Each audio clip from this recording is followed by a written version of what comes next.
মালিকানা সংক্রান্ত জটিলতায় প্রায় 2 যুগ আগে রাজধানীর গুলশান বনানী এলাকার ৩৯টি প্লট নিজেদের নিয়ন্ত্রণে রেখেছে রাজধানী উন্নয়ন কর্তৃপক্ষ রাজউক। এই ৩৯টি প্লটের নাম দিয়েছে বিতর্কিত নথি। সেই বিতর্কিত তালিকা থেকে এবার গুলশানের ১৫০ কোটি টাকার একটি প্লট অবমুক্ত করার উদ্যোগ নিয়েছে সংস্থাটি। তবে পুরো প্রক্রিয়াটি ঘিরে উঠেছে নানা প্রশ্ন। অভিযোগ উঠেছে মূল নথি ছাড়া ফটোকপির ভিত্তিতে তৈরি করা ছায়া নথি ও এখতিয়ার বহির্ভূত সরকারি একটি প্রতিষ্ঠানের তামাদি প্রতিবেদনের আলোকে মালিকানা নিষ্পত্তির পথ তৈরি করা হচ্ছে। আর এতে উঠে পড়ে লেগেছে সংস্থাটির উচ্চ পর্যায় থেকে শুরু করে অফিস সহকারী।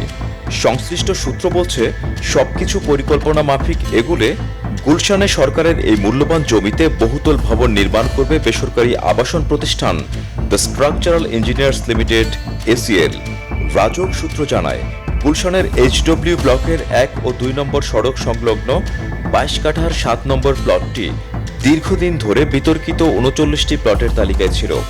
গত ২৪ ফেব্রুয়ারি অনুষ্ঠিত রাজউকের ষষ্ঠ বোর্ড সভায় প্লটটি অবমুক্ত করার বিষয়ে নীতিগত অনুমোদন দেওয়া হয়।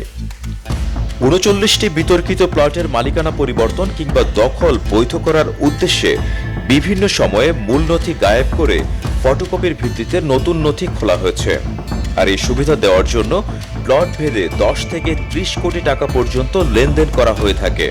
সেই অর্থের পুরোটুকুই যায় অসাধু কর্মকর্তা কর্মচারীদের পকেটে। নথিপত্রে দেখা যায় ১৯৬০ সালে আব্দুল মান্নান নামের একজনের কাছে প্লটটি বরাদ্দ দেওয়া হয়, কিন্তু সময়ের সঙ্গে সঙ্গে একই প্লটের মালিকানা দাবি করে সামনে আসেন একাধিক ব্যক্তি। আব্দুল মান্নানের মৃত্যুর পর তার স্ত্রী রওশনারা বেগম ও সন্তানদের নামে নামজারি হয়েছে বলে দাবি করা হলেও দালিলিক প্রমাণাদি স্পষ্ট নয়। প্লটটির মালিকানা বিরোধ নতুন মোড় নেয় ২০২৩ সালে। নামজারি না হওয়ায় হাইকোর্টে রিট করেন আব্দুল মান্নানের ছেলে মোহাম্মদ আব্দুল কাইয়ুম। শুনানি শেষে আদালত মামলার নিষ্পত্তি না হওয়া পর্যন্ত প্লটটির দখল ও বর্তমান অবস্থায় বজায় রাখার নির্দেশ দেন। সম্প্রতি সরেজমিনে গিয়ে দেখা যায়, গুলশান ১ এলাকার ডাক্তার ফজলে রাব্বি পার্কের বিপরীতে অবস্থিত প্লটটি টিন দিয়ে ঘেরা। ভেতরে রয়েছে একটি একতলা ভবন ও বেশ কিছু পুরনো গাছপালা। প্রবেশমুখে চোখে পড়ে এসিএল এর সাইনবোর্ড। এসিএল এর একজন কর্মকর্তা জানান, মালিক পক্ষের কাছ থেকে জমিটি নেওয়া হয়েছে এবং নকশা অনুমোদন সহ বিভিন্ন প্রক্রিয়া চলমান রয়েছে। ভবন নির্মাণ শেষ হলে প্রতি বর্গফুট ফ্ল্যাট ২৬ থেকে ৩০ হাজার টাকায় বিক্রি হতে পারে বলেও জানান তিনি। অভিযোগের বিষয়ে রাজউকের চেয়ারম্যান প্রকৌশলী মোহাম্মদ রিয়াজুল ইসলাম বলেন, এখনো কোনো চূড়ান্ত সিদ্ধান্ত হয়নি, তদন্ত কার্যক্রম চলমান রয়েছে।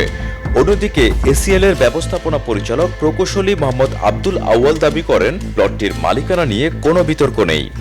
অন্যদিকে নগর পরিকল্পনাবিদ অধ্যাপক ডক্টর আদিল মোহাম্মদ খান সিজিটেন 24-কে বলেন, রাজউকের একটি চক্র আছে যারা অবৈধভাবে এ ধরনের প্লট ব্যক্তি মালিকানায় দেওয়ার চেষ্টা করছে।